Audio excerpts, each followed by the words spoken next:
आशा जी, स्वागत है आपका। हाँ मैडम नमस्ते। जी नमस्कार। हकीम साहब को मेरा नमस्ते। जय हिंद। स्वागत आशा जी के। हकीम साहब हमारी बहन का बेटा है ना, एक ऐसे ही 30-32 साल का। तो उसको जो है ना धात रोग की शिकायत हो गई है। 2-3 साल हो गए, अभी पता चला मुझे कल आया था। तो ठीक। जी जी। तो हाँ, तो उसके लिए जो है ना कोई अच्छा दवाई बता दीजिए जिससे वो सही हो जाएगा। अभी उसकी शादी नहीं हुई है। जी अच्छा देखो, शादी कर दो तो ये रोग खुद ही ख़त्म हो जाएगा। ये ओवरफ्लो है। और नुस्खा मैं हमेशा अच्छा बताता हूँ, ये याद रखें। उसमें आप नकली ले लेंगे तो मैं जिम्मेदार नहीं, लेकिन जो मैं दवा बताता हूँ वो असली मिल जाए आपको। तो मेरे जो तजर्बात हैं वो ऐसे हैं कि जैसे किसी को सफ़ेद पानी, वाइट डिस्चार्ज, धातु रोग, कमज़ोरी मर्दों को, औरतों को, तो वो टाँका सा लग जाए, जैसे टाँका लगा देते हैं ना कहीं वेल्डिंग से, और लोहा लोहे से जुड़ जाता है ज़रा सी देर में। ये नुस्खा लिखें। इसबगोल की भूसी 1 चम्मच या 2 चम्मच, छोटा चाय का चम्मच, खूब गर्म दूध में मिक्स करें और चलाते रहें चम्मच जब तक वो मिक्स ना हो जाए, गांठ ना पड़ने दें। और एक आता है गौंद चिलगोज़ा, असली लें, नकली बहुत मिलने लगा है भाई। जो भी मैं बोलता हूँ वो सब नकली वैसा कुछ करके दुकानदार बेचने लगते। और ये अजीबोगरीब नुस्खा है मर्दों के लिए, जिन मर्दों से, बच्चों से गलतियाँ हो गई बचपन में, और ये सब तफसील पे जाना ठीक नहीं है। हर मर्द से, हर बच्चे से गलती होती है बचपन में, चाहे मैं ही क्यों ना हूँ। और बाकी ज़िंदगी उसको उस अपनी गलती को छुपाने में गुजर जाती है। ये उन लोगों के लिए है। और है क्या, देखिए, इसबगोल की भूसी तो हर जगह मिलती है, ये तो नकली भी नहीं मिलती। 2 चम्मच गर्म दूध में डालें, हिलाते रहें, और 1 चुटकी ये गौंद चिलगोज़ा 1 चुटकी भर के इसमें मिलाकर बस 1 खुराक दे दिया करें रोज़ाना, इससे ज़्यादा ना दें। ये दुनिया का सबसे तेज़ नुस्खा है, मर्दों के लिए भी और औरतों के लिए भी। मैंने अपनी ज़िंदगी में इससे ज़्यादा तेज़ असर नुस्खा और फ़ायदेमंद अपने अनुभव में आज तक नहीं देखा। असली लेना आपकी जिम्मेदारी है। बहुत धन्यवाद आपका। जी। गाजियाबाद से ही अगले कॉलर हैं एपी शर्मा जी, स्वागत है आपका। हाँ जी मैडम जी नमस्कार। जी नमस्कार सर। नमस्कार जी। हेलो। शर्मा साहब, हेलो। स्वागत हेलो। है। स्वागत है, आपकी आवाज़ आ रही है। बहुत दिन बाद जुड़े हैं आप। हाँ जी साहब, बस नंबर कभी मिल जाता है कभी नहीं, कोशिश तो रहती है। हकीम साहब, वो ये जो दूध बढ़ जाता है अपना पेशाब की रुकावट के लिए, जो प्रोस्टेट ग्लैंड्स बढ़ते हैं, तो वो मेरे 36 साइज हो गया। पहले कम था, बढ़ता जा रहा है वो। तो उसके लिए आपने एक नुस्खा था, मैं थोड़ा उसको कंफर्म करना चाहता था कि उसमें अलसी 100 ग्राम, अलसी 100 ग्राम इसबगोल की भूसी, और 100 ग्राम लाजवंती, और 50 ग्राम कत्था सफेद, और 100 ग्राम मोरिंगा की गोंद, ये नुस्खा गौदूद के लिए आपने बताया हुआ है जी। जी। और मैंने गोंद मोरिंगा भी मिलवा रही। पीछे मेरी बात हुई थी, आपने कहा था कि अगर साइज, मैंने सवाल किया था कि साइज कम हो जाता है इनसे, तो आपने कहा था कि गोंद चिलगोज़ा भी मंगवा लेना, उसकी चुटकी, वो 2 टाइम खुराक लेनी है, 2-2 ग्राम की, और 1 टाइम उसमें 1 चुटकी गोंद चिलगोज़ा भी ले लेना साथ में। बिल्कुल सही। तो बिल्कुल वो मैंने, हाँ, दोनों मंगवा लिए हैं। और उसका मैं इस्तेमाल आज कल से करना शुरू कर रहा हूँ। उसको थोड़ा सा कूटने में वो हो रहा है। अच्छा, मैं एक चीज ये पूछना चाहता था कि जैसे ये इसमें अलसी है, ये दूध वाली में, हालांकि इसकी मकदार बहुत कम बताई है आपने, 2 ग्राम ही बताई है। तो वो 4 चीजें हैं, 4.5, तो बहुत मामूली सी शायद इसमें अलसी आएगी। और जो जुकाम वाला नुस्खा है जो सफिस्तान और वो, उसमें थोड़ी अलसी बराबर की है। तो मेरा कहने का मतलब है दोनों ओवरलैप तो नहीं हो जाएंगी, अलसी दोनों में चल सकती है मेरे ख्याल में, अगर दोनों नुस्खे मैं इकट्ठे लेता हूँ। ठीक है। हाँ देखिए, आज हमारा पूरा प्रोग्राम ऐसा ही है कि विशेष बातें हो रही हैं और ये नुस्खा आपने बना लिया और आपने बिल्कुल सही लिखा हुआ है और इसी तरह इस्तेमाल करें। अच्छा, अलसी को आदमी एक दिन में 2 चम्मच तक खा सकता है, एक दिन में 2 चम्मच तक, और इससे ज़्यादा भी, क्योंकि ये नुकसान नहीं करती। तो वैसे तो ओवर नहीं होगी क्योंकि इस नुस्खे में बहुत ज़रासी है। और कहीं ऐसा हो आपको कि ऐसा लगे कि नुस्खा पूरा फ़ायदा नहीं दे रहा, जो पेशाब और ग्लैंड से मुताल्लिक है, तो आप इसमें भी जो लाजवंती की तादाद बढ़ा लेना, क्योंकि आप एक हकीम हैं, एक वैद्य हैं, तो आप हमेशा जुड़ते हैं और लोगों की बड़ी सेवा भी करते हैं।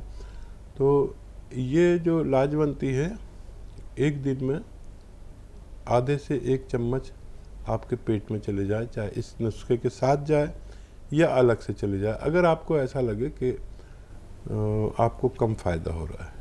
इस तरह इस्तेमाल करना, आपको फ़ायदा और नुस्खों की तरह इससे भी फ़ायदा होना मुमकिन है। जी, बिहार से हैं करण, स्वागत है आपका।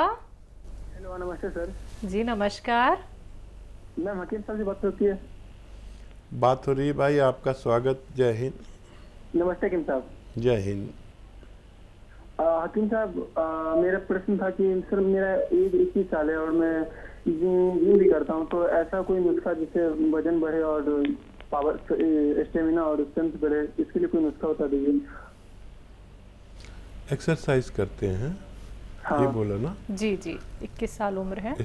हाँ देखिए, सबसे पहला तो मैं बताऊं कि मैं भी बहुत एक्सरसाइज करता था और मैं जब जवान था तो मेरी गर्दन भी घूमने में बड़ी परेशान थी। ये ऐसे थे मेरे, ऐसे पहलवानों की तरह, तो मैं डीप मारता था और ऐसे जो मारते ना हाथ से, और बस ये उठक बैठक जिसे कहते हैं वो करता था,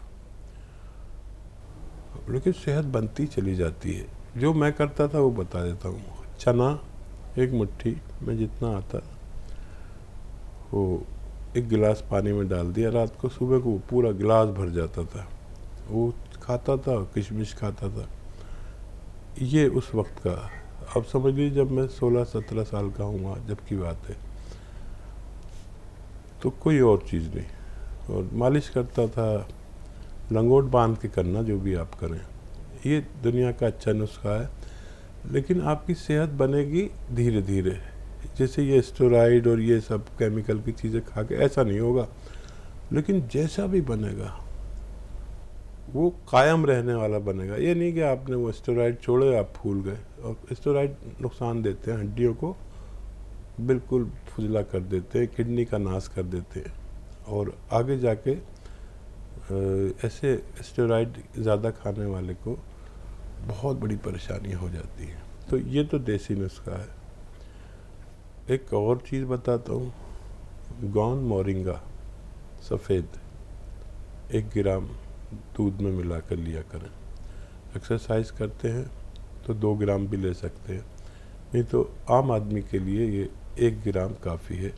देसी एक्सरसाइज कीजिए और ज़्यादा, और वो भी कीजिए जो आप करते हैं, वेट लिफ्टिंग ये वो। लेकिन हम कभी वेट लिफ्टिंग नहीं करते थे, हम तो डंड और बैठक, गाँवों में कहते हैं डंड मारना और बैठक मारना। बैठक जो है वो उठक बैठक, ऊपर नीचे बैठते हैं, और डंड जो है आप जानते ही हैं, ये असली एक्सरसाइज। इससे ये ऐसा शेप बनता है, अफ़गानी शेप बनता है जिस्म का।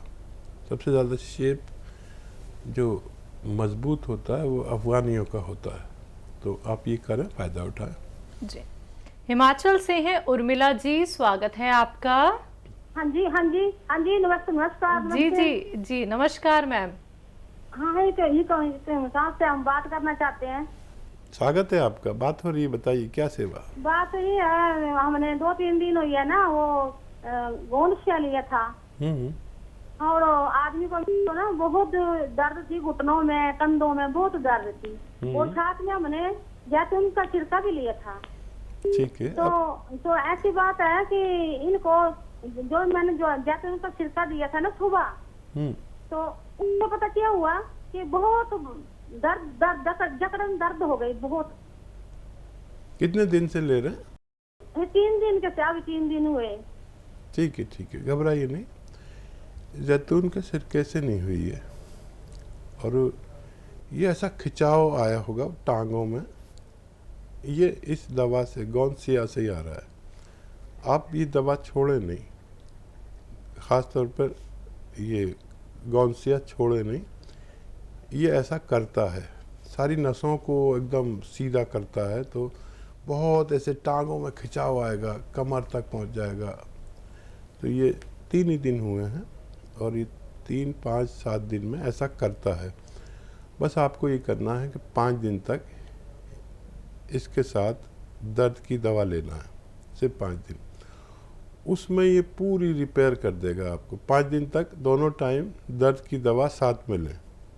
समझ रहे हैं ना आप? एक बार और बोलता हूँ, जिनको भी, क्योंकि लाखों लोग सुन रहे होंगे मेरी बात, जिनको भी ये दर्द खिंचाव बढ़ जाए, दर्द बढ़ जाए, तो घबराने के अलावा वो दर्द की दवा दोनों टाइम ले लिया करें साथ में 5 दिन तक। उसमें आपको दर्द ये बढ़ा रहा है। जिसका दर्द बढ़ जाए, 100 में 2 लोगों का दर्द बढ़ता है, तो वो दर्द की दवा 5 दिन तक साथ में लें, वो लेते रहें, इस्तेमाल करते रहें, बस काफ़ी है। उसमें वो दर्द बर्दाश्त करने की पावर आपके अंदर दर्द की दवा से आएगी। ये सारी नसों को, उनको अपनी जगह पर पहुंचा रहा है, जोड़ों को, नसों को, डिस्क को।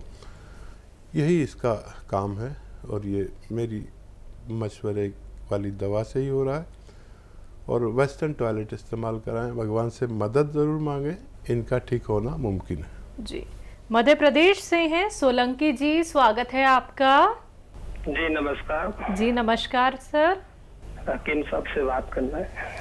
जी सोलंकी जी, स्वागत है आपका। जय हिंद। जी, मैं मिसेस को ये नजला है और पाँव में दर्द रहता है, और उनको वो भी थायराइड, तो तीनों दवाई मैंने मंगाई थी 1.5 महीने पहले कभी। तो उनको थायराइड में तो आराम है थोड़ा, पर पाँव का दर्द नहीं जा रहा है। वो टी केयर कैप्सूल लिए थे, और अभी मैंने मतलब वो 20 दिन लिए टी केयर, और 20 दिन के बाद फिर वो उनसे आपके यहाँ पूछ के हमने उसको वो गोनसिया भी चालू कर दिया। ठीक है। और वो उसको माजून आर केयर भी दे रहा है, और उन्होंने फिर हमको तो तुलसी प्लस भी दिया वहां से। ठीक। पर अभी आराम नहीं हो रहा, सिर्फ वो थायराइड में आराम है बस। ठीक है, ठीक है। देखिए, इतनी जल्दी थायराइड में भी आराम नहीं होना चाहिए था। भगवान आपसे राजी है, उसमें जल्दी फ़ायदा दिया। उसमें 6-7 महीने लगते हैं, और इन सब दवाइयों से आराम आपको, देखिए, या तो दर्द बढ़ जाता है, जैसे अभी एक कॉल आई थी, या कम होने लगता है, वहीं के वहीं कभी नहीं रहता दर्द। तो दर्द अगर बढ़ता तो आप बहुत शिकायत करते, थोड़ा थोड़ा कम होने लगा होगा, लेकिन और 1 महीने के बाद आप बता पाएंगे कितना % फ़ायदा है, और छोड़े नहीं। और इन सब दवाइयों में देखिए, थायराइड में 7 महीने 8 महीने लग सकते हैं, और दर्द की दवा में 3-4 महीने लग सकते हैं, और ये जो आप नज़ला वगैरह के लिए ले रहे हैं दवा, इसमें आपको 5-6 महीने लग सकते हैं। 1 महीने में अगर 20% भी फ़ायदा हुआ, तो आपके सारे रोग में फ़ायदा होना मुमकिन है। बस घबराएं नहीं, थोड़ा सा संयम करें। अक्सर लोग ये सोचते हैं कि एक साथ फ़ायदा हो जाए, इसमें रोज़ाना ज़रा सा फ़ायदा की उम्मीद रखें। चाहे भगवान आपको बहुत फ़ायदा दे दे और जल्दी भी ठीक हो जाए इत्तेफाक से, तो आप इलाज पूरा करें, ताकि ये जड़ से आपके रोग निकल सके। जी।